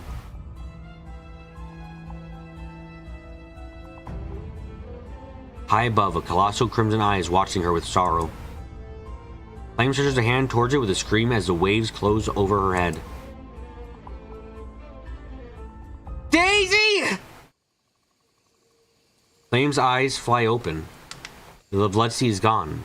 There's no talon gripping her outstretched arm. Save a ring with a glowing ruby sitting quietly in her finger. Above her, there is no looming monstrous eye, but a fading moon in the sky that has shifted from deep blue to pale violet as dawn approaches. Nearby, a stream is rushing over stones and muddy banks. Lying still, Flame tries to catch her breath. Then in one short motion, she rose to her feet and strides through the stream. She cups a handful of water, clear, odorless, free of blood. After staring at the water for a moment, Flame splashes onto her face with a fierce wiping, slings her pack over her shoulder, and heads forward along the stream. Luva village isn't far from here. Can't for her to arrive by noon. Yet for each step Flame takes, her knees grow stronger. Why are there so many corpses of monsters along the way? Monster hunting is quite common. It's usually to find remains of the Church of the Hunter Association. But there can't be this many. Moreover, thanks to the sorcerers and barriers, monsters won't risk their lives approaching town nearby. How come there are more bodies littering the path near Lufa village? With a frown, Flame scans the trees and ground, finding them full of claw marks and footsteps. Besides the dead ones, a horde is moving fast towards Lufa village. The monster tide. The realization strikes like ice. Suddenly a familiar chill prickles her skin. Her body freezes. She knows this feeling. From countless battles as well as nights drenched in blood. In an instant, her heart and eyes are flickering with crimson flames. Forsaken! The blur of motion. Flame tears towards Lufa village.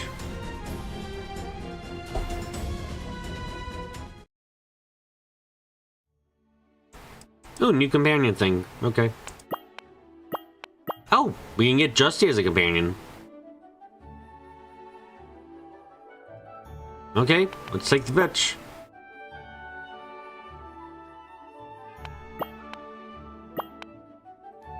Random event. Upgrade card. Yes, make my punches cheap as fuck so I can spam them.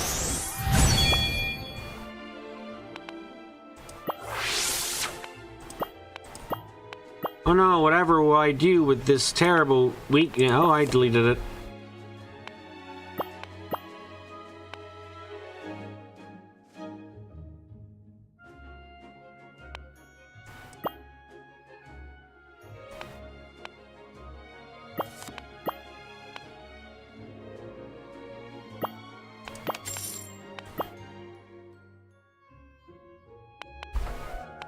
Randomly level up one companion? Sure, that's helpful.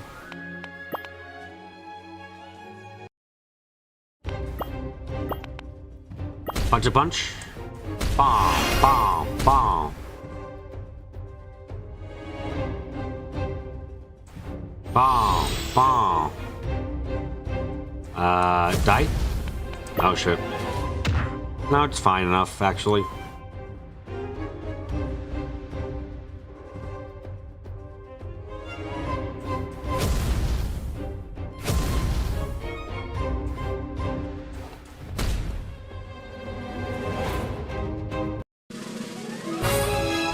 I got another level. Neat. Hey, cool. Let's refresh. I'll just take the money, actually.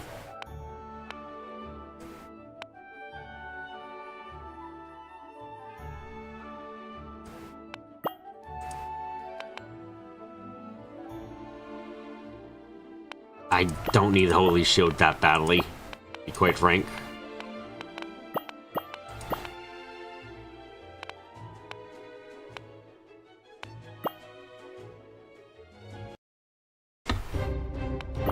Hey, beast on it. Beast right there. Hello, beast. Hello, beast. Hello, beast. I'm going to fucking kill you.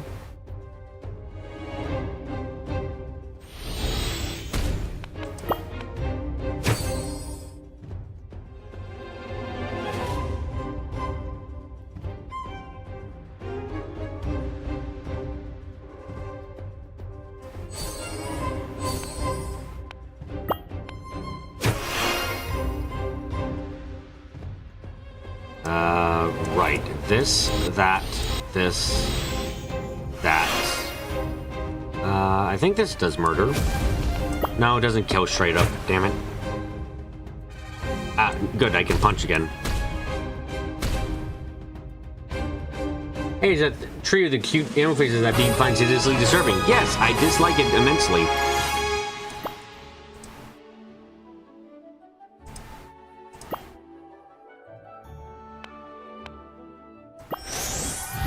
Okay, yep, engrave, and give me some more restoring health stuff. Yes, please. Okay, cover.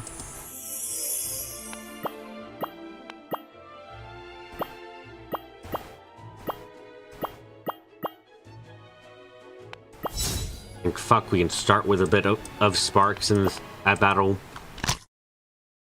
Oh, and she's arrived at the village. Too late. Dai's dead. Crack. The monster's neck snaps sideways as it slams into a stone marker engraved with Lufa Village. Next moment, its head explodes in a crushing stomp. A figure vaults over the stone tablet and leaps into the village. From the moment she sensed Forsaken's presence to her all the way here, Flame's been keeping her energy tightly leashed. Even when encountering monsters along the way, she, instead of applying fire, relies on hand-to-hand combat. Not a single monster has time to scream before death takes them. Now inside the village, Flame sharpens her focus further. Every breath and movement is precision itself as she hurries towards Forsaken in silence. You mean the Forsaken. Forsaken is... Okay, Forsakers are known for being cruel, but years of battling them have taught Flame their cunning and sensitivity. Once alerted, Forsaken might flee, or what's worse, disguise themselves among survivors. In that case, casualties will multiply, so must be careful enough. The bodies litter the path.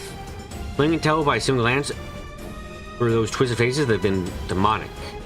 It seems that the Forsaker infected villagers by the Unburied, and then broke the barrier from within with the monster tide. This meticulous effort speaks volumes out those creatures' goes. Dai, the to-be-confirmed contact of the Fruit of Divine Corpus, is he still alive? Flame's expression hardens like forged steel. Not until she reaches the opposite outskirts do two figures emerge. One of them, drenched in blood, can barely stand but still raises a trembling fist. Beneath his feet, a figure with ash-white hair is licking her fingers with obscene relish. The view is contracted, Flame rushes forward like a loosed arrow.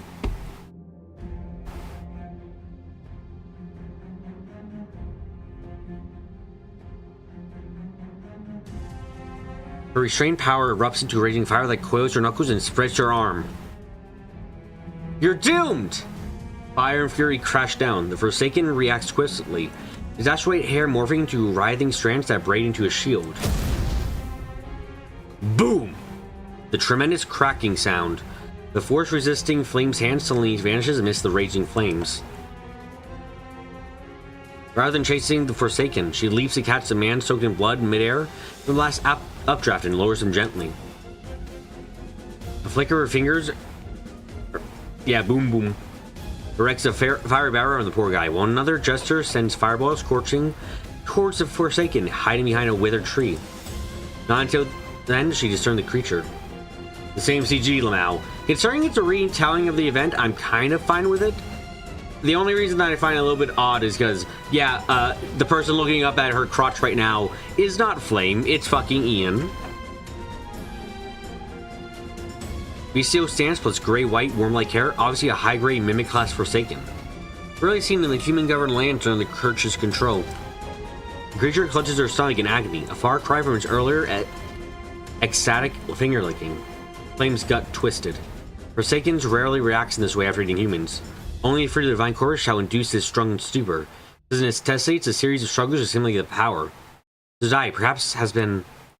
Arrival interrupts the absorption. Now the energy is ravaging the Forsaken from within. It is a perfect chance to crush it. No child's notion of fair play here. Forsaken or Forsaken. No matter how human skin changes that.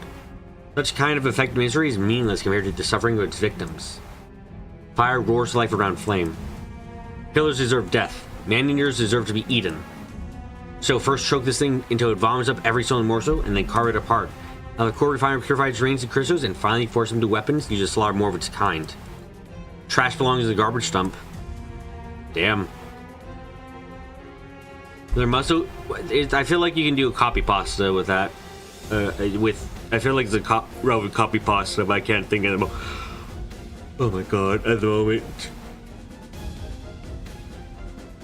With her muscles coiled, Flame lets out a battle cry. She becomes a fire streaking towards her gray-white evil.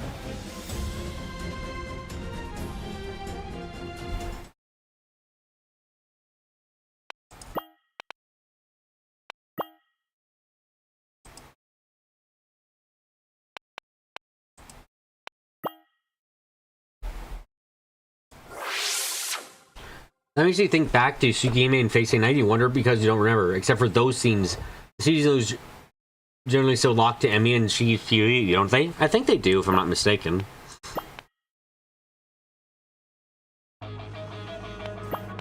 Hello, ugly pig. Bum, bum, bum.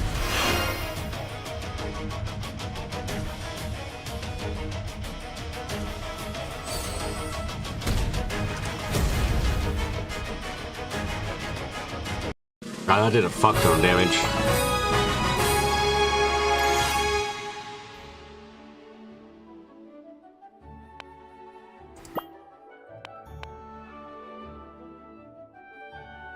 Wait, no, this case really don't. Oh, okay. I wrong then.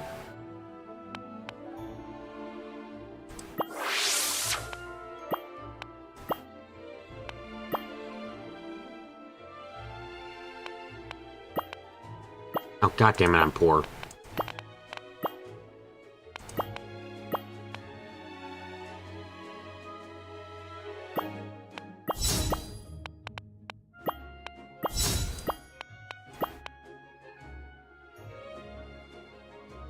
I have not enough money for the shop to matter, so I should probably go here.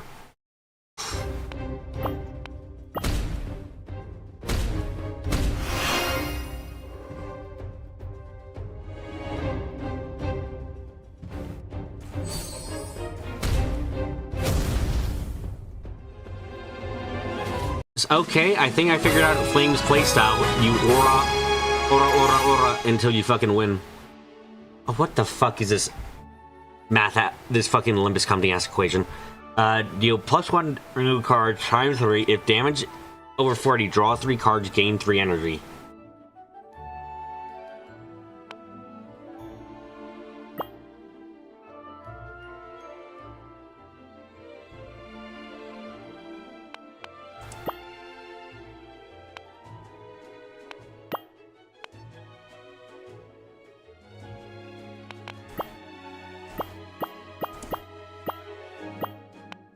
Obviously, the only way to make sure clips is you have to watch those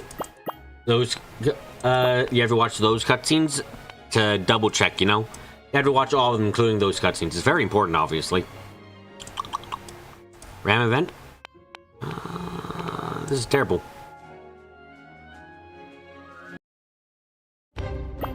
Watch? Sorry.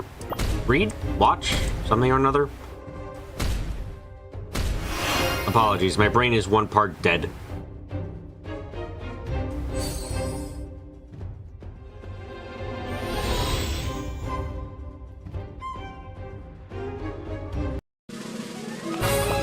As I just said, my brain is 1 part dead.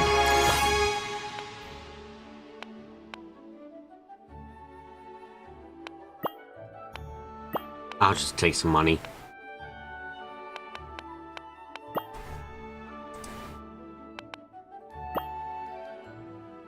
Oh, cool, I just gained a shit ton of money. Hello, boy wonder. I'm going to fight you.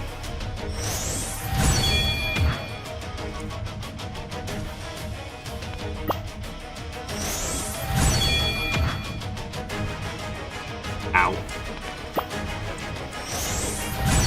Uh-oh. No, I lost my rock, paper, scissors. Oh.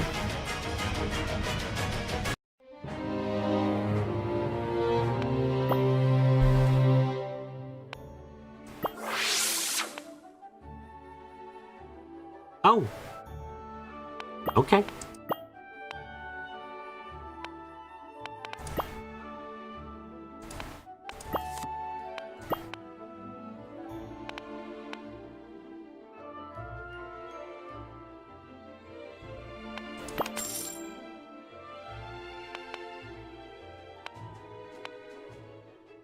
Okay, I think we'll be fine here.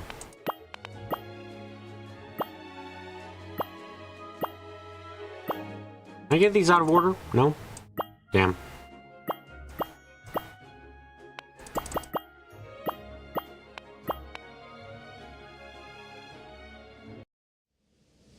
Hey, we're fighting Puppet D again. Okay.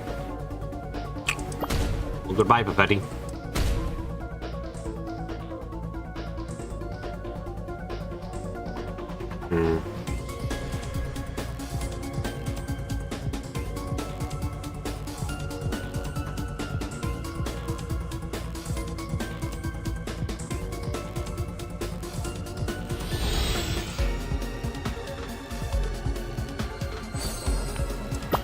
Why is the mushroom for the boss node shaped like that? Is that to remind us of Cove reclaiming Ian's knob? Sure, probably. Zero cost, zero cost, zero cost. Zero cost.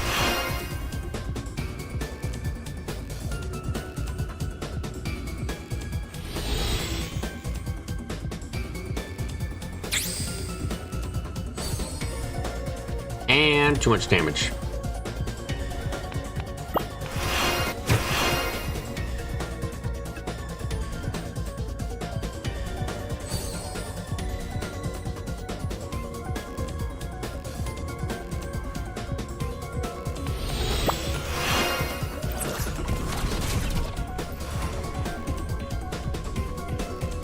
God damn, she does shit like that right.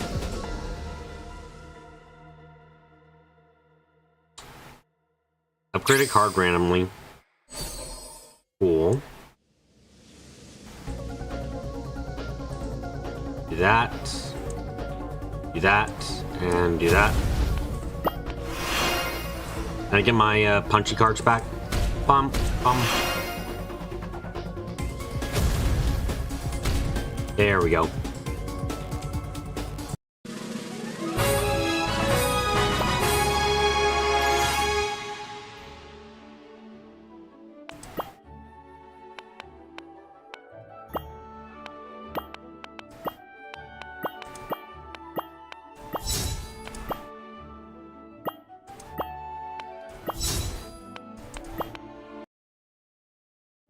Greater Forsaken is swift and vicious, but poses no threat to Flame. Outclassing Forsaken's speed and martial arts, Flame, though bitten by its writhing hair, can still shove fireballs down its throat, and at times punctuates the assault with well-placed kicks to its guts. Overwhelmed, the Forsaken turns exhausted before long, its face twisted in agony. Flame knows it has been disadvantaged even as she darts through the fray. Seeing Forsaken dodge right to avoid the feint, Flame jumps off a rooftop in a whirl and snatches his squirming hair, while driving flame-wreathed hand chops between its ribs with circular precision. Boom boom. With its hair grabbed, the Forsaken can't even retreat. With a crack, its rib cage caves. The Forsaken collapses to the ground in no time, its eyes widen in surprise. Flame keeps her grip tight, her guard still up. Forsaken can be crushed easily. One misstep could flip the tables. Does this mean there's going to be a boss fight at the end that we have to lose? You know what? I was wondering the exact same thing. I have no idea. I don't know if that's just going to be a cutscene or we're actually going to have to fight Ian. Not like humans, you're going to be killed by beheading or heart shattering.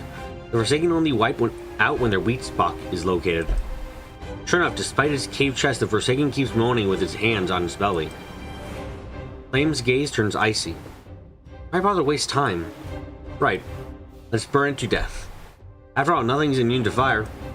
As she gathers flames, a black mist erupts from its back, which slices through its hair and engulfs its shrieking form. In blink of an eye, the Forsaken vanishes into nowhere. Then, the severed locks in Flame's hand also crumble to ash. Damn it! So this is an escape plan. All bark, no bite. But hell can it run? With a curse, Flame leaps atop a tree to still her breath. Her spiritual consciousness spills outward like water, trying to hunt for the faintest traces. Slowly, the rustling produced by the whooshing wind past the woods fades. Only silence remains until a pinprick of sensation jabs at her right flank. Stabbing her eyes open, Flame leaps off the tree and darts towards the forest on the right. After a desperate sprint, the ground suddenly shears away into a cliff without any bridge or path leading to the opposite bank. which looms distant on the other side of the roaring river. Another search, another failure. Flame has to close her eyes again at the precipice. Yet no matter how she strains her senses this time, not even the faintest trace of its energy remains. After casting a final glance at the turning waters, Flame turns back towards the village. Run you want. Let's use faster. It took her quite some time to run all the way while searching for the Forsaken back then. And now, Flame focused on hitting the road by channeling all of her strength into her legs. In no time, the village is within sight. Suddenly, there came faint traces of clamor from somewhere. With a halt, Flame softens her footsteps and climbs onto a large tree to observe what is happening beyond the foliage. Oh? Two men are crouching besides the injured guys you saved earlier. One of them, seemingly sorcerer, is tending to him. Meanwhile, many people dressed like villagers are shouting curses. Seems that besides the injured man, there are other survivors in this village. Flame lets out a sigh of relief. However, before she can fully relax, the villagers' uproar makes her frown again. Though some details remain unclear, she can piece together the gist of the situation from their words. What are these people doing?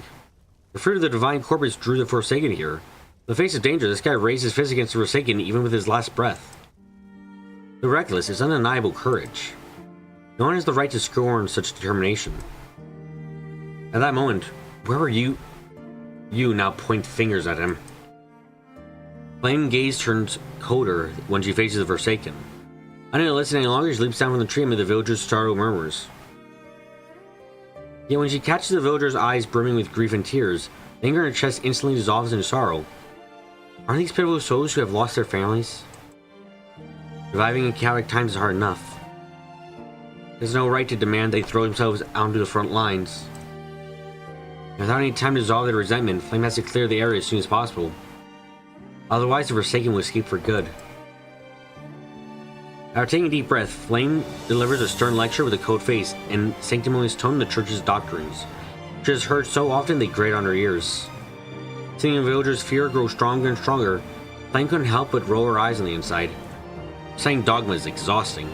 No other branch president just yet lost all humanity after doing this job for too long. After a long, scolding tirade, capped with a display of fiery intimidation, the villagers finally quiet down. Thank you for not repeating the dialogue that we've already seen. Thank you so fucking much for that.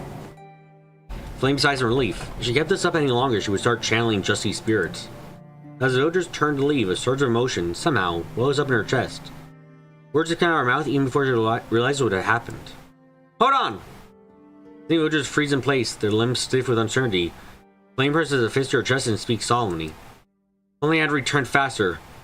Sorry. Your loved ones rest in peace and return to embrace the divine. Long may the divine corpus. She had rushed back and wasted no time. She hadn't bickered with that underground quarry finder Justy. Maybe she could have saved this entire village. If King had been here, she'd probably say this isn't just a guardian certification mission. Should I say this? Isn't this just a guardian certification mission? You could predict all these complications. Flame doesn't bother to make excuses or figure out whether this mission requires urgent action or could have been handled more leisurely. Whatever happened, happened. The only thing she can do is move as fast as she can next time. Right now, all she can offer is an apology. Flame's gaze falls on the injured figure on the ground after the crowd disperses. Only exception is if there's good reason to replay the dialogue, like it's repeated in new context. Yeah, like the dialogue we just got repeated there is good because like we learn like everything she said before is just kind of bullshit about the church's doctrine. Well, this is yeah, actually have feelings. And yeah, it's ridiculous, bro. Ian. Memory stirs. A long-winded letter mentioned a redhead brawler from childhood. Cyan, was it? Dude, I don't blame you. No, Ian, perhaps. I wonder this guy could hold on until I came to rescue. Who is he more powerful than the contact of the divine corpus who has been slain? The black green liquid staining his clothes is another mutated blood from monsters. Someone see him white out this creature around the village. How incredible it is for a human being! More remarkable, despite the villagers' harsh accusations, the trade protector now that offers rebuttals or refuse to spare. Never thought a boy this age would be so composed. I wonder if he's too shocked to react or built this way. Flame suddenly feels like she didn't burn that letter out of impulse. Might have contained more about him. Still, for all his bravery and calm, this boy isn't particularly bright. So as her earlier lies as readily as villagers, and these questions proves it. Lady, you mentioned earlier that those who pass the trial return to God's embrace. What about one that's eaten? Do they find peace too? Flame sighs. Do you applaud her acting skills or condemn the church's indoctrination? The sincerely wishes the dead can rest, but it remains an impossible dream. But if Ian is different from the soldiers, anti-Forsaken valiant like him shall have the courage to face the truth. Flame respects warriors. This men need no false comfort.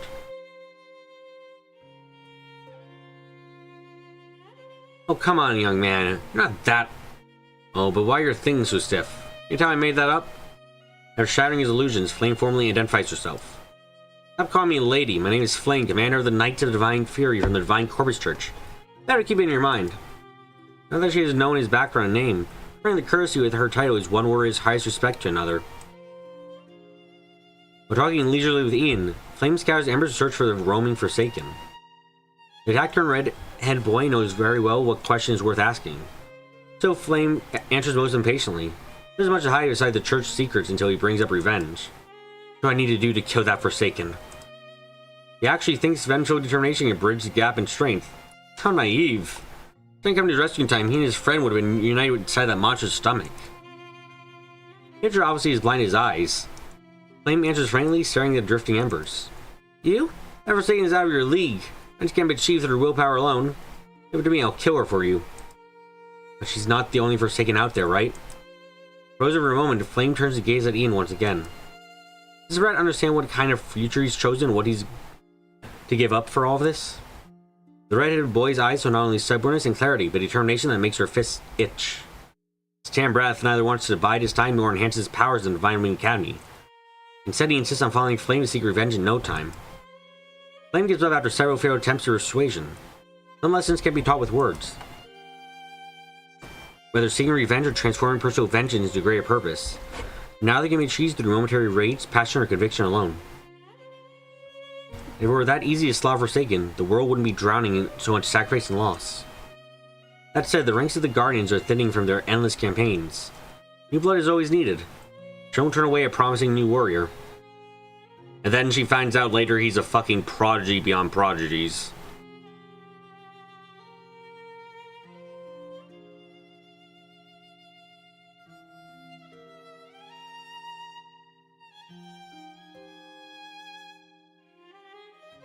He's gonna let this hard-headed fool throw his life away on some half-baked suicide mission.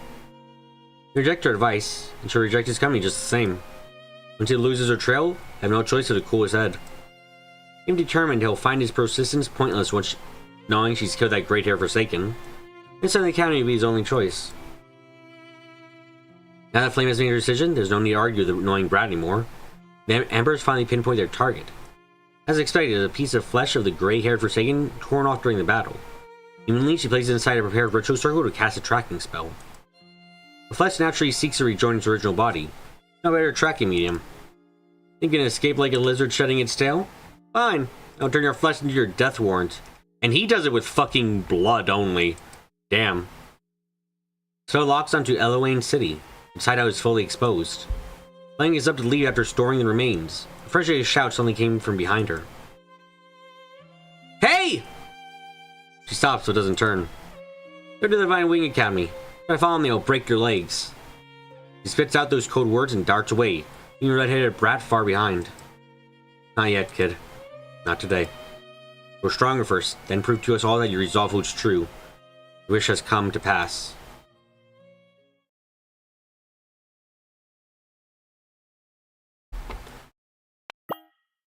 Bad feeling when Flame's got a new side story called Sorry.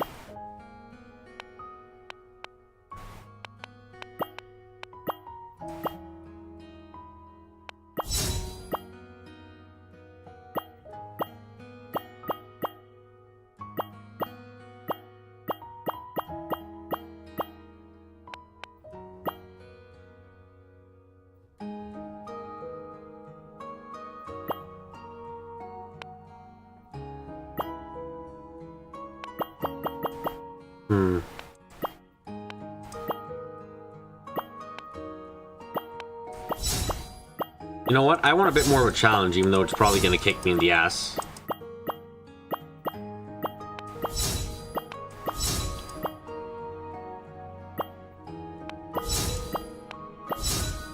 There we go.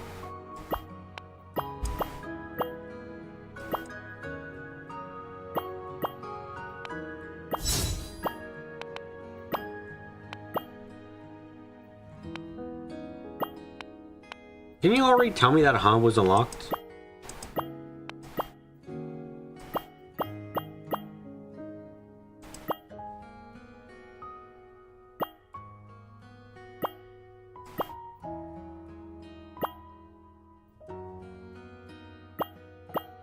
Oh, right. Hold on a second. Let's just, right here. To here. To there. Set. Yeah. Yeah. Yeah. Yeah. Yeah. Yes. Yes. And yes. There we go. That's the stuff I wanted.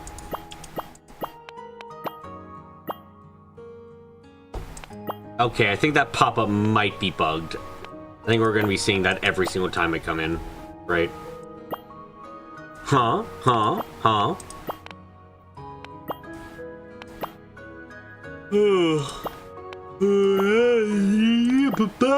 That.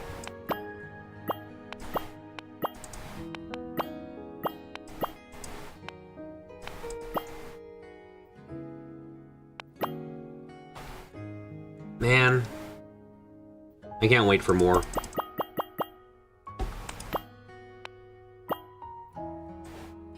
This game's fun. I enjoy the story a lot, and the characters are, it's just overall quite enjoyable.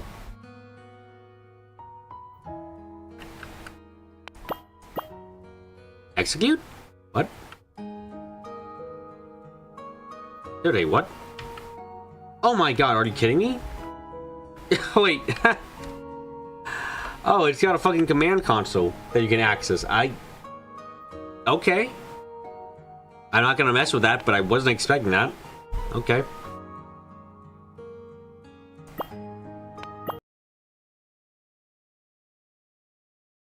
Anyway. No shit, my phone. Thank you everyone for coming to today's live stream. I hope you guys had a good time. This is first. It starts out really dumb with our PV losing his dangler. Yeah, but like how do I put this? The story has become interesting enough that I do just want more of it. It's like, ooh, I like these characters. Like, to just give an example, remembering the fact that that I remember the multiple characters' names in this is surprising. Like, normally my memory is so shit, but it's like, oh no, I actually remember multiple characters' names. Damn.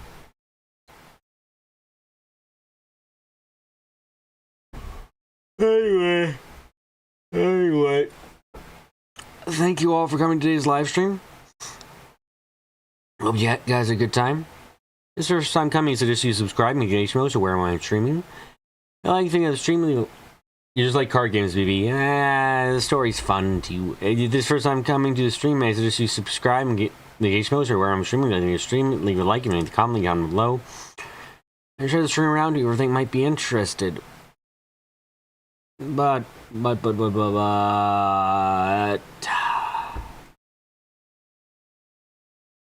until next time.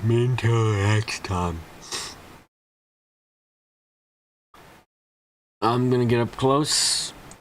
I'm gonna get quiet. And then I'm gonna say goodbye.